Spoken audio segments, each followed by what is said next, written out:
Di tahun 1928, ada seorang penjahat yang bilang gini nih di ruang interogasi. Saya adalah orang yang paling benci sama manusia.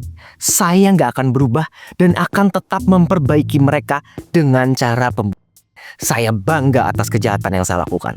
Halo semuanya, balik lagi sama aku Pratama Prasetya di Paranoia. Sebelumnya aku mau ngucapin selamat menunaikan ibadah puasa buat semuanya yang menjalankannya. Semoga puasa kita lancar sampai nanti hari lebaran. Nah, di video kali ini aku mau ceritain kisah seorang anak bernama Karl Panzram. Dia ini adalah anak kecil Jerman yang baik, manis, ya kayak anak kecil pada umumnya lah. Tapi begitu dia diterpa kerasnya realita kehidupan nih ya, semuanya ini mulai berubah nih teman-teman. Dari kecil dia udah ditinggalin sama orang tuanya, dibuang, disiksa, dipukul, direcehkan, sampai akhirnya anak yang polos itu berubah jadi penjahat. Hatinya penuh dengan kebencian dan bersumpah untuk balas dendam ke seluruh manusia yang ada di bumi ini. Teman-teman, ini adalah kisah Karl Panzram dan ini mungkin jadi salah satu kisah yang paling gelap yang pernah aku ceritain di channel ini. Tapi ya, sebelum dilanjut, kalau kalian ada yang ngerasa cara aku nyampein kecepatan atau kelambatan, audio aku kurang enak didengar, video aku jelek, boleh tulis di kolom komen ya.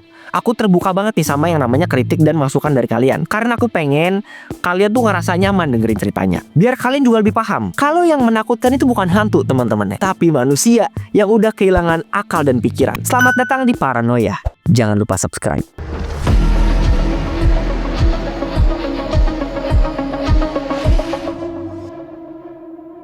Karl Panzram lahir 28 Juni 1891 di Minnesota, Amerika Serikat. Dia ini lahir dari keluarga imigran Jerman yang datang ke Amerika sebagai petani ini teman-teman. Karl adalah anak ke-6 dari 7 bersaudara. Orang tuanya ini tipikal orang tua yang percaya kalau banyak anak itu banyak rezeki. Tapi bukan dalam artian yang baik ya. Mereka berdua tuh beranak pinak bukan karena cinta, tapi buat jadiin mereka pegawai di ladangnya sendiri. Semua anaknya itu dipaksa buat kerja siang malam teman-teman. Dan itu setiap hari. Jadi dari pagi ke siang mereka sekolah, nah pulang sekolahnya lanjut lagi nyangkul di sawah sampai malam. Dan ini yang lebih parah, siapapun anak yang gak mau kerja, mereka itu bakalan diikat dan gak dikasih makan seharian. Bener-bener orang tua gila yang manfaatin anak-anaknya nih. Dari interviewnya, Karl bahkan bilang nih, dalam sehari dia itu cuma dikasih waktu tidur selama 2-3 jam teman-teman. Bayangin, sesetres apa, secapek apa mentalnya ini. Nah di umur Karl 7 tahun, ayahnya kabur ninggalin keluarga tanpa alasan yang jelas nih teman-teman. Jadi dia itu pergi diem-diem tengah malam waktu sekeluarga udah pada tidur. Sejak saat itu, Karl mulai ngerasa sedikit bebas. Dia mulai main sana-sini, cari-cari teman baru. Tapi sayangnya, dia salah pergaulan. Di umur 8 tahun, dia ditangkap nih gara-gara kepergok minum minuman keras. Akhirnya, karena ibunya malu sama perbuatannya si Karl, dia dimasukin ke sekolah asrama pembinaan remaja. Asrama ini itu semuanya itu isinya anak-anak nakal, anak-anak songong, anak-anak yang pernah nyuri, ngerampok, ngelawan orang tua. Pokoknya anak-anak yang susah diatur. Sedangkan si Karl sebenarnya dia ini masih nurut gitu ya. Dia itu nggak nakal, cuma karena kebawa salah pergaulan aja. Jadi justru dia di sini kayak salah masuk tempat. Udah gitu, di asrama ini sebenarnya lebih mirip penjara ya, bukan sekolah. Selama tinggal di sini, baru aja si Karl itu ngerasain bebas dari orang tuanya ya. Nggak perlu kerja di ladang, nggak perlu kena mental. Tapi ternyata di sini lebih parah teman-teman. Hidupnya dia makin sengsara karena di sini dia banyak banget dapat kekerasan dari teman-temannya.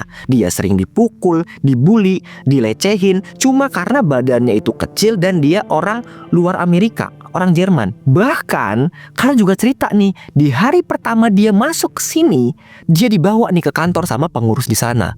Disuruh lepas celana dan burungnya itu dimain-mainin sama pengawasnya.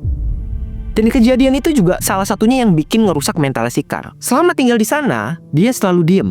Tiap kali dibully, dia diem. Dilecehin, dia juga diem. Sampai kemudian dia muak, kebenciannya itu numpuk, dan dia ngelampiasin emosinya dengan cara ngebakar gudang di sekolahnya sebelum akhirnya dia kabur dari sana. Bye-bye, selamat tinggal neraka dunia. Setelah dia kabur ini, nih ada dilema lagi nih di pikirannya si Karl nih. Kalau dia balik ke rumah, pasti bakalan disuruh kerja lagi di ladang sama maknya nih. Karena dia nggak mau, Karl pun memilih untuk nggak pulang ke rumah dan gabung ke militer. Tapi belum juga ada setahun di sana, dia dihukum gara-gara sering berantem. Nah, di sini sifat polosnya si Carl nih perlahan udah mulai hilang nih teman-teman. Dia udah mulai agresif, udah mulai berani ngelakuin kekerasan. Dari kejahatan ini, dia dipenjara selama 3 tahun sebelum akhirnya dibebasin. Di umur 17 tahun, Carl udah hidup sebagai gelandangan nih teman-teman. Dia udah sama sekali nggak mau pulang, nggak mau dia ketemu sama ibunya. Jadinya ya dia sering tidur di pinggir jalan, ngorek makanan dari sampah, sampai pernah tinggal di gerbong kereta kosong. Nah, waktu dia lagi tidur di gerbong kereta yang sepi ini, dia disamperin nih sama 4 orang gelandangan lain. Mereka semuanya tuh laki-laki dan umurnya tuh udah cukup dewasa ya sekitar 40 tahunan lah. Nah, awalnya mereka baik nih sama si Carl, ngasih makanan, minuman, sampai tempat tinggal. Dek, kamu tinggal di sini aja ya sama kami ya. Nih, saya punya selimut anget nih, dingin banget di luar. Ngelihat kebaikan mereka, Carl punya harapan nih. Dia masih ngerasa kalau ternyata di dunia ini masih ada orang baik. Tidurlah dia di tempat nyaman itu tuh, di tempat mereka. Tapi begitu malam tiba, dia diperkeos sama 4 gelandangan itu. Dan dia sama sekali nggak bisa ngelawan ya, karena tangan dan kakinya itu udah dipegang sama 2 orang. Nah, 2 orangnya lagi ngelecehin dia secara bergantian, teman-teman. Mirisnya, waktu kejadian ini, itu tuh sekitaran itu kondisinya lagi lumayan rame. Orang-orang di sekeliling sana gak ada yang bergerak buat nolongin si Carl. Mereka semua lewat, berhenti sebentar, terus ngeliatin kayak jijik gitu ya. Abis itu lanjut jalan lagi. Selama Carl direcehin ini, dia udah lemes teman-teman, sampai gak bisa ngelawan. Tapi di dalam hatinya dia ngomong gini nih, aku akan keluar dari gerbong ini sebagai anak laki-laki yang lebih sedih, lebih sakit dan lebih bijak. Aku memutuskan akan merampok, membakar, menghancurkan, dan membunuh dimanapun aku berada, dan pada siapapun aku mau selama aku masih hidup. Bayangin, di umur 17 tahun dia udah sebenci itu sama manusia. Di tahun 1906, Carl mulai ngelakuin berbagai macam perampokan. Dia sering keluar masuk penjara dan suka menyerang sipir-sipir penjara yang ada di sana. Selain itu, dia itu nggak cuma ngerampok, dia juga memperkeos mereka semua. Dan semuanya itu laki-laki. Di 1 Juni 1915, Carl ngerampok sebuah rumah nih dan berhasil ditangkap waktu dia mau jual barang-barang curiannya. Dia divonis selama 7 tahun penjara. Tapi, baru 2 tahun penjara, Carl berhasil kabur dengan cara memotong jeruji besi penjaranya. Nah, habis itu, dia kemudian pergi, ganti nama jadi John O'Leary dan memulai ngelakuin pembunuhan. Oke, mungkin setelah ini aku nggak bisa nyebutin nama-nama korbannya ya, karena emang data-datanya itu susah banget dicari dan lumayan berantakan di internet nih. Jadi mohon maaf kalau aku nggak bisa nyebutin nama-nama dari beberapa korban. Di 12 Mei 1918, Carl masuk ke rumah seorang mantan presiden Amerika bernama William Howard Taft. Bener-bener nggak ada rasa takut ya, bahkan dia merampok, mencuri di rumah mantan presiden Amerika gitu ya. Di sana, dia itu nyuri senjata api dan uang yang jumlahnya itu banyak banget teman-teman. Nah, dari uang itu, dia pakai nih buat beli kapal pesiar. Nantinya, kapal ini dipakai buat memancing korban-korbannya untuk diajak minum dan dibunuh di tengah laut. Jadi cowok-cowok random gitu ya, yang lagi lewat di sana, dia bujuk nih, bang, mau nggak kita minum-minum di kapal gua? Udah, kita enjoy-enjoy aja di tengah laut, kita party-party. Begitu mereka naik, mereka langsung diancam tuh. Harta mereka dirampas, diperkeos, sebelum akhirnya dibunuh dan jasadnya dibuang di tengah laut. Carl ngelakuin pola kejahatan ini selama 1 tahun ke depan dan berhasil mengambil 10 nyawa laki-laki di sekitar pelabuhan. Karena dia ngerasa polisi mulai nyium kejahatannya, dia akhirnya mutusin buat kabur dengan menyusup ke kapal barang yang mengarah ke negara Angola. Tinggallah dia di Angola ini teman-teman. Selama tinggal di sini, lagi-lagi dia mulai cari korban baru. Tapi kali ini jauh lebih bejat teman-teman. Suatu hari Carl ketemu sama seorang anak laki-laki berusia 12 tahun nih. Bocah itu kemudian dibawa ke lokasi tambang, dilecehin di sana dan dihajar sampai mati.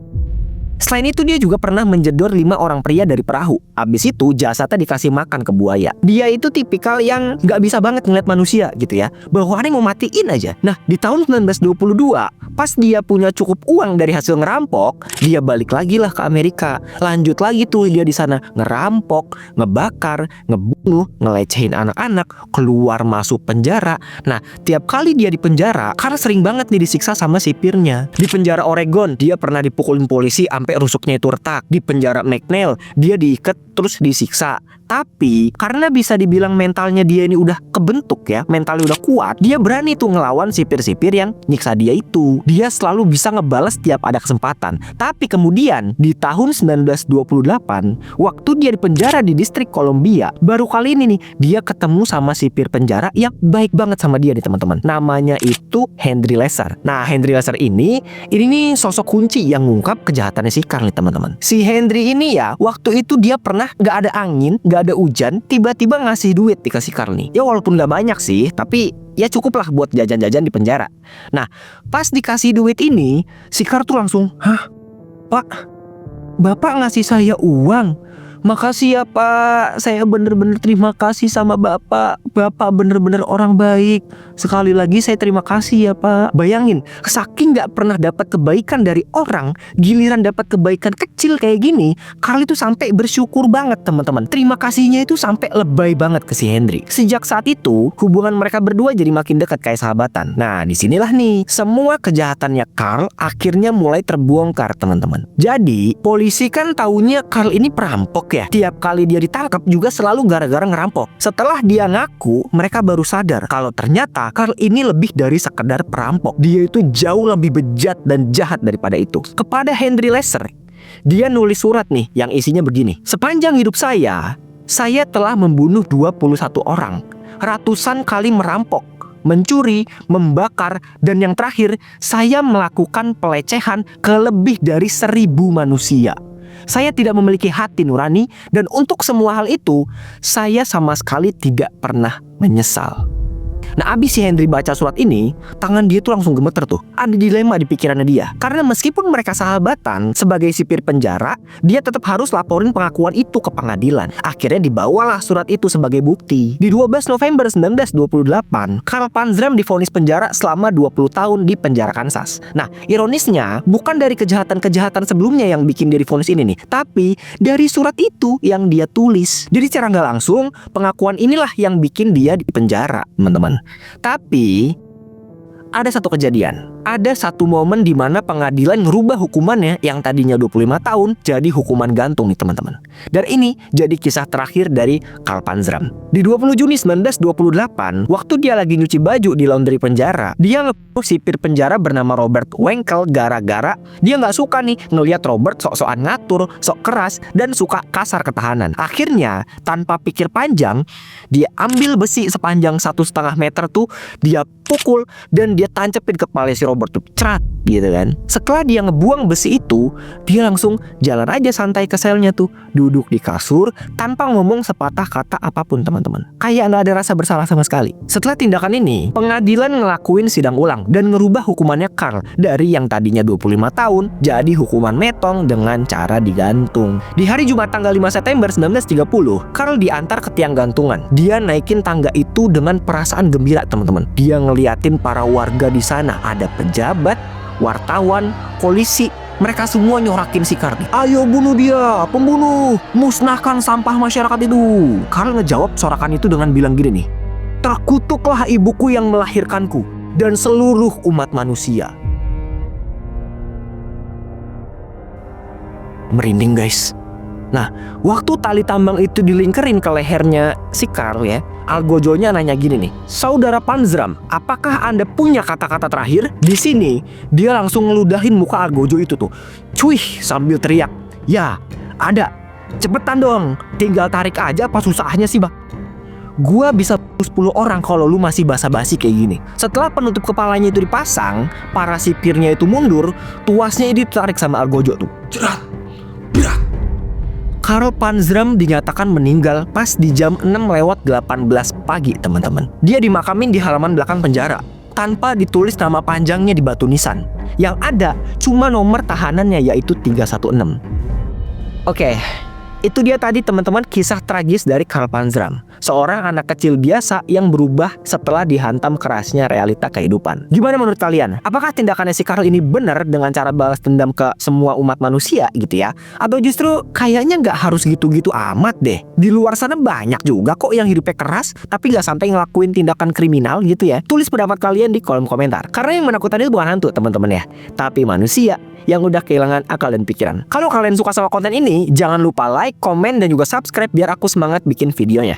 Terakhir, aku Pratama Prasetya pamit. Terima kasih udah nonton. Mohon maaf jika ada kesalahan kata dan perilaku. See you on the next one.